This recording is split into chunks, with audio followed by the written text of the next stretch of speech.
este tema. Tengo el gusto, como siempre, de establecer comunicación vía telefónica con el senador Emilio Álvarez y Casa. Senador Emilio, ¿cómo estás? Un gusto saludarte, muy buenas noches. Francisco, muy buenas noches, un gusto saludarte y por tu conducto al auditorio de la República ahí en Mega Noticias. ¿Cómo estás? Muchísimas gracias, Emilio. A ver, bueno, de entrada, conocer tu punto de vista. Vamos, en primera instancia yo te diría, no vemos claro con la Guardia Nacional. Dice aquí en este decreto, volverán las Fuerzas Armadas. ¿Cuándo se fueron de las calles y del término de la seguridad pública? Mira, en realidad no se fueron. Déjame decirlo así para que quien nos escucha pueda ubicar más claramente la discusión. Este es un decreto que, en mi opinión, llega tarde y llega mal. Voy a explicar por qué. En realidad se trata del artículo transitorio de cuando se creó la Guardia Nacional. Eso fue hace 14 meses. Este decreto en realidad no aumenta nada, sencillamente regulariza una situación que tenía que haberse hecho hace 14 meses. Ahora, ¿por qué digo que está mal, Francisco? Porque ese propio artículo transitorio de la reforma constitucional que crea la Guardia Nacional y que permite la labor de la Fuerza Armada Permanente, el Ejército o la Marina en tareas de seguridad pública, describe 5 características. Por cierto, ¿de dónde vienen estas 5 características? De una sentencia de la Corte Interamericana de Derechos Humanos en contra del Estado mexicano, justo por un caso de Chihuahua, cuando el Ejército estaba haciendo labores de seguridad pública. Se conoce como el caso de Nitza Paola o el caso de los Alvarado. Ahí se establece.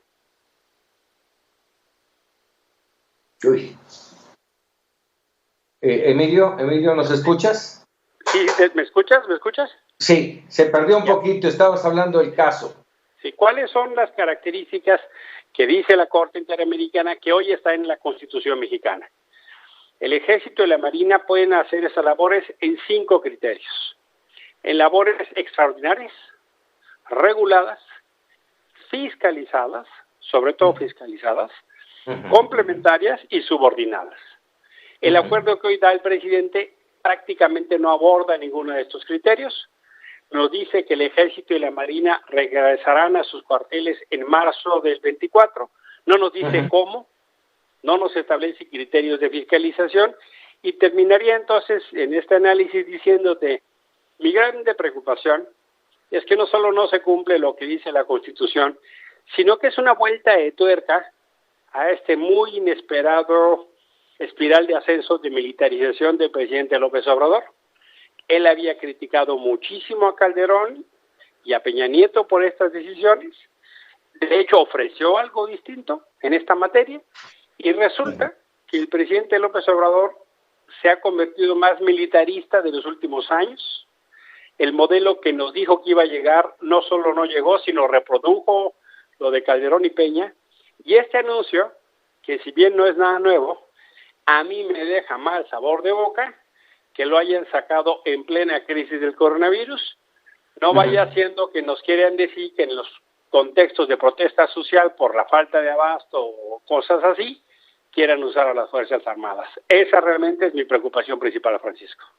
Así es. Ahora, esto que mencionas de sometimiento, bueno, no de sometimiento, sino de subordinación, déjame leer rápidamente parte del 4º y el 5º punto del decreto. Es decir, dice, se instruye al secretario de Seguridad y Protección Ciudadana para coordinarse con los secretarios de la Defensa Nacional y de Marina para definir la forma en que las actividades de Fuerza Armada Permanente complementarán la función de la Guardia Nacional. Ese es el 4º. El 5º dice, las tareas que realice la Fuerza Armada Permanente en cumplimiento del presente instrumento estarán bajo la supervisión y control del órgano interno de control de la dependencia.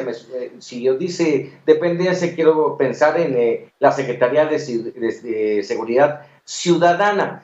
Y aquí mi pregunta, y lo platicaba yo esta tarde con Juan Ibarrola, experto en temas de seguridad, que si él veía al general secretario y al almirante secretario, pues subordinados al secretario de Seguridad Ciudadana. ¿Tú cómo lo ves? Mira, en realidad dice al órgano de control correspondiente. La interpretación que yo hago es que el órgano de control que tiene el ejército entonces se aplicará para el ejército, el de la Marina para Marina y Seguridad Pública para Seguridad Pública. De hecho, el presidente López Obrador estableció un estado de excepción para el ejército y la Marina. Son las dos únicas dependencias cuyo contralor no viene de función pública y cuyo oficial mayor no viene de Hacienda. Y también son las únicas dependencias que han tenido un incremento notable del presupuesto, incluso ahora más con el coronavirus. Al ejército le dieron 4.500 millones de pesos más. Yo no creo que el ejército se vaya a subordinar bajo ninguna circunstancia a seguridad pública, no solo por su propia estructura y lógica, sino porque ha sido exactamente al contrario. La Guardia Nacional, que se dice en la Constitución será una institución civil, en realidad son militares. Claro. El general que la dirige es militar, son militares, estructura militar, operación militar. A ver, las cosas como son. Se dijo una cosa a la Constitución, pero el presidente no le gustó y siguió con su plan adelante, aunque sea contrario a lo que dice la ley. No veo, bajo ninguna circunstancia, una subordinación y coordinación del ejército a las fuerzas civiles. No le gusta. Y de hecho, el presidente está apostando al ejército pues porque supuestamente va a ser mejor. Yo tengo grandes dudas. Y con respeto a las Fuerzas Armadas, pero yo no acompaño la militarización. Por supuesto. Ahora, en este entorno, Emilio, estamos hablando de que se está prácticamente cumpliendo un año de la Guardia Nacional, no ha pasado absolutamente nada. En temas de seguridad, de violencia, seguimos no en las mismas, seguimos creciendo en inseguridad y violencia, y ahora se blinda esto por 5 años. O sea, al terminar la administración del presidente López Obrador, ni Guardia Nacional, ni inseguridad, ni violencia. Mira, por lo pronto, el 2019 fue el peor año en materia de violencia. Marzo es uno de los peores meses en los que se registró. Entonces uno dice, a ver, Calderón y Peña quisieron hacer leyes respectivas, uno de seguridad interior, y que incluso la Corte rechazó, porque ese concepto no es pertinente para materia de seguridad pública, y Calderón quiso hacer una cosa sobre seguridad nacional. López Obrador lo intenta por la puerta atrás con un transitorio, como estamos discutiendo, bastante discutible, pero al fin y al cabo tiene más elementos legales que ningún otro presidente. El resultado del primer año en esa materia nos queda de ver. Tenemos más violencia, la Guardia Nacional hace todo menos la cosa aquella de protegernos de delincuentes. Culiacán fue el operativo un desastre. Ahora utilizan a la Guardia Nacional para perseguir a migrantes, que no era la idea. Y lo están utilizando para cualquier cosa, menos para lo que pensamos. Construyen aeropuertos. Así discutimos, construyen aeropuertos, hacen obra pública. Solo les falta cuidar guarderías, ¿verdad? Perdón, pero eso no corresponde. Para mí es un maltrato a las Fuerzas Armadas.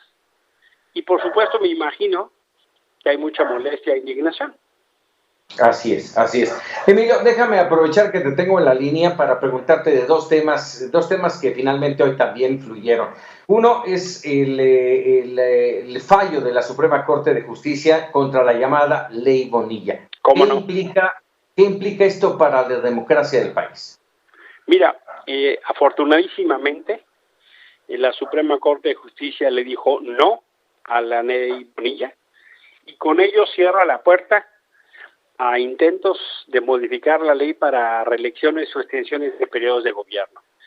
La Ley Bonilla se le llama así a un intento muy perverso, déjame decirlo así, del gobernador Bonilla de Baja California, que pareciera que cuando llegó al cargo le gustó la silla y con su secretario de gobierno y otros hizo una serie de maniobras comprando diputados y otro tipo de cosas para modificar la Constitución de Baja California una vez electo. Entonces salieron a decir que la elección no iba a ser por 2 años para que se homologara con la elección de medio término en el 21, sino por 5 años. Y en realidad fue una mentira. Se estaba burlando a la gente, se estaba burlando la ley. La gente votó por una elección de 2 años y resulta que este señor se quería quedar por 5.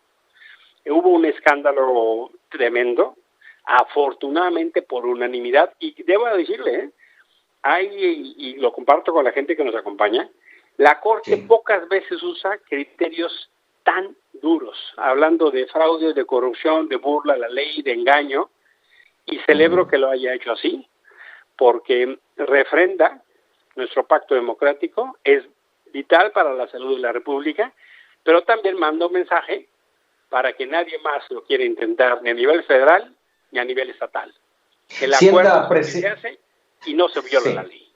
¿Sienta precedente, y te pregunto, para este tema de las consultas populares? Mira, me parece que sí. Lamentablemente estamos en un formato no resuelto. Qué bueno que se pregunte a la gente y se hagan consultas. Qué malo que se hace de manera patito, alzada, improvisada y fuera de las formas legales que existen. Todavía cuando el gobierno entrante no era gobierno, pues bueno, había una tela de juicio. Hoy no hay duda.